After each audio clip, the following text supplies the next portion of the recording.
Good morning po. Tayo po'y mag-aaral ng salita ng Diyos, the book of Matthew chapter 7, verses 7 to 11. Humingi kayo at kayo bibigyan, humanap kayo at kayo makakatagpo. Kumatok kayo at kayo pagbubuksan, sapagkat ang bawat humihingi ay tatanggap, ang bawat humahanap ay makakatagpo, at ang bawat kumakatok ay pagbubuksan. Bibigyan ba ninyo ng bato ang inyong anak kapag siya'y humihingi ng tinapay? Bibigyan ba ninyo siya ng ahas kapag siya'y humihingi ng isda? Kung kayong masasama ay marunong magbigay ng mabubuting bagay sa inyong mga anak, gaano pa kaya ang inyong Ama na nasa langit? Bibigyan niya ng mabubuting bagay ang sinumang humihingi sa Kanya. Open doors. So, ano po ba yung open doors na madalas naririnig natin? Ano po? Alam niyo po, dito po sa text na binasa po natin, maunawaan na po natin kaagad yung apat na mahalagang katotohanan patungkol po sa panalangin. Unang-una po dyan ay yung katotohanan na ang Diyos po bilang Ama ay mapagbigay ng mabubuting bagay. Ang sabi po sa verse 11, kung kayong masasama ay marunong magbigay ng mabubuting bagay sa inyong mga anak, gaano pa kaya ang inyong Ama na nasa langit? Bibigyan niya ng mabubuting bagay ang sinumang humihingi sa Kanya. So ganun po ang ating Ama, mapagbigay po siya. At lagi niyo pong tatandaan, ang Diyos po, ang image niya, ay isang Ama. Gusto niyang magbigay ng mabubuting bagay sa kanyang mga anak. Nature niya po yun. Sabi sa James chapter 1 verse 17, ang lahat ng mabuti at ganap na kaloob ay buhat sa Diyos. Mula sa Ama na lumikha ng mga tanglaw sa kalangitan, hindi siya nagbabago o nagpapakita ng bahagyamang pagbabago. So yun po ang nature ng ating Diyos Ama sa langit. At yung lahat po na nangyayari sa ating mabubuti, galing po sa Diyos yan. At yung sinasabi po rito, hindi siya nagbabago. Unchanging po yung nature niya. Kung paano siyang nagmahal sa atin noon hanggang ngayon, ganun pa rin ang kanyang pagmamahal sa atin. At pangalawang katotohanan na dapat makita natin sa pananalangin, kailangan tayong humingi. Sabi sa verse 7, humingi kayo at kayo'y bibigyan. Siguro iisipin ng iba, di ba alam na niya yung ating pangangailangan?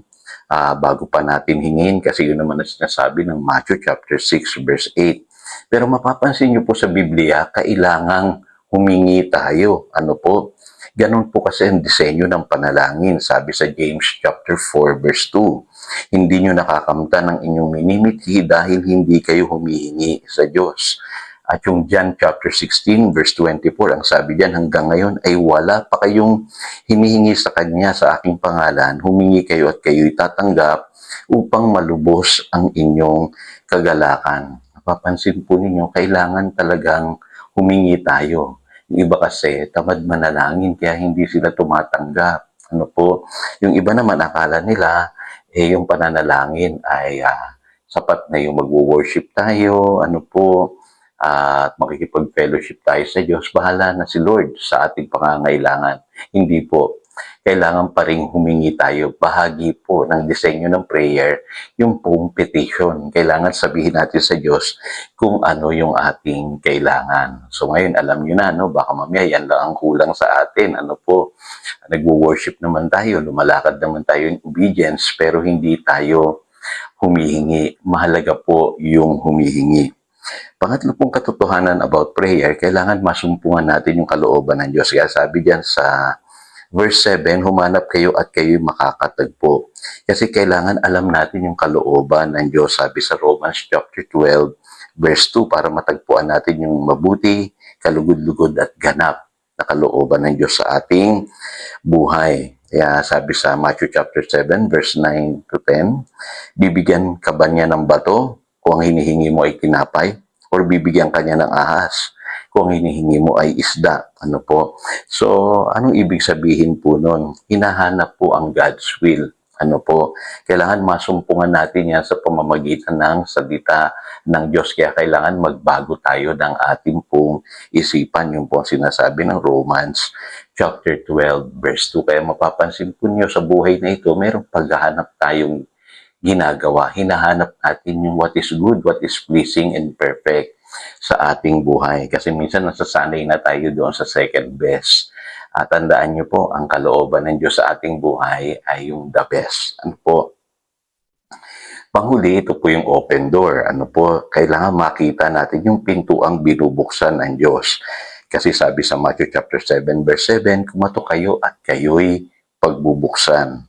So, yung pintuan po, yan po yung God's way of leading us. Ano po, bukod sa kanyang salita. Kaya sabi sa Romans chapter 8 verse 28, gumagawa ang Diyos para sa ikabubuti ng nagmamahal sa Kanya. Ganun ang paraan ng Diyos. Ano po, kapag ikaw ay nanalangin, ang mangyayari pong kasunod ay yung pong magkakaroon ng mga sirkumstansya, ano po, na kung saan maintindihan ninyo, ito yung binibigay sa akin ng Lord. Or simple lang, yung kung ano yung meron na dyan, kung ano na yung bukas na pintuan na ibinibigay ng Lord sa iyo, yan na yung nais niya para sa iyo. Kung ano yung available na malinaw na nakikita mo binigay ng Diyos sa iyo. Kaya yung iba nagrereklamo kasi marami pa silang hinahanap sa buhay. Pero minsan yung bukas na pintuan ay nasa harapan na nila. So tayo po'y manalangin. Dakilang Diyos, salamat po at naintindihan namin itong mga katotohanan na ito na mahalaga pala na makita namin sa aming buhay na ikaw ay isang ama na mapagbigay ng mabubuting bagay. Pero kailangan namin humingi kasi yun po ang nais mo, Panginoon. At kailangan din namin masumpungan ng iyong kalooban. At mahalaga rin na makita namin kung ano yung pintuang binubuksan mo sa amin. Kaya salamat, Panginoon, naintindihan namin itong mga katotohanan ito.